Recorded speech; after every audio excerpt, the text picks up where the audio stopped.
Hi, it's Dr. Darren Schmidt at the Nutritional Healing Center of Ann Arbor. This is a quick video on the value of low-carb eating, and this information comes from Dr. Benjamin Bikman, and I put his half-hour lecture below so you can click on it and learn all the details. But we're talking about two hormones. One's insulin, the other one's glucagon. And you know all about insulin. It causes fat storage, and glucagon is the opposite of this. These are antagonists to each other. So the glucagon hormone is the ketosis and fasting hormone where you lose weight and you get your health back. So if you draw your blood and you look at the ratio between these two, you could create a scale. And here when they're balanced, it's 1.0. And when you go into ketosis or do some fasting, the insulin goes down relative to the glucagon. So you have more glucagon, and the ratio between the two is now 0.7. So that's good. And then when you're eating low carb, you come out of ketosis, but you're still avoiding all the grains and sugars and high carby fruit, then your ratio is 1.3. So the insulin is a little bit higher relative to the glucagon. And during the standard American diet, with all the carbs and the sugar and et cetera, the ratio is 14. So there's a lot of insulin and very little glucagon. And then you throw in a steak, and now it shoots up to 70.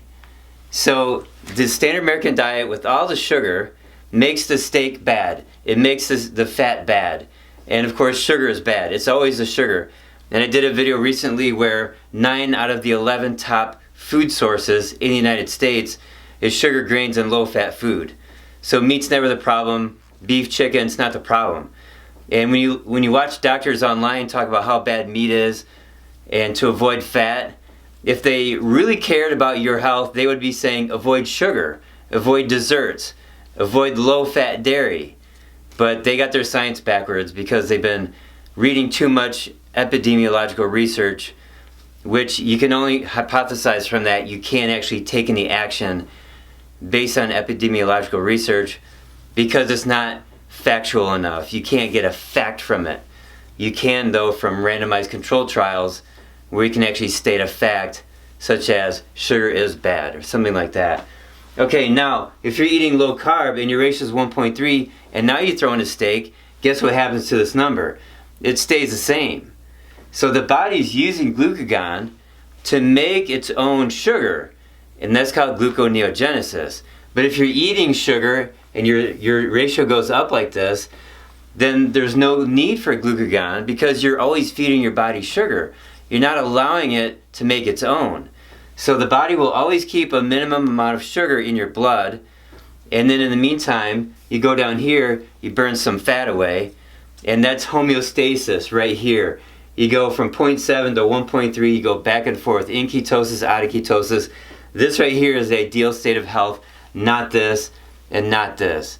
So there's the value of low carb eating. Thank you for Dr. Bikman. He has his own lab. He's been studying insulin in his lab, and he's come up with this fantastic information. So please watch that video below. I put the link. If you like this information, please give me a thumbs up, share and subscribe. And if you're already a subscriber, please hit the bell for notifications. YouTube has admitted that you could subscribe and hit the bell and watch a bunch of my videos and yet not get a notification for new videos that I put out. So just do everything you can to get my notifications. I appreciate that. All right, thank you.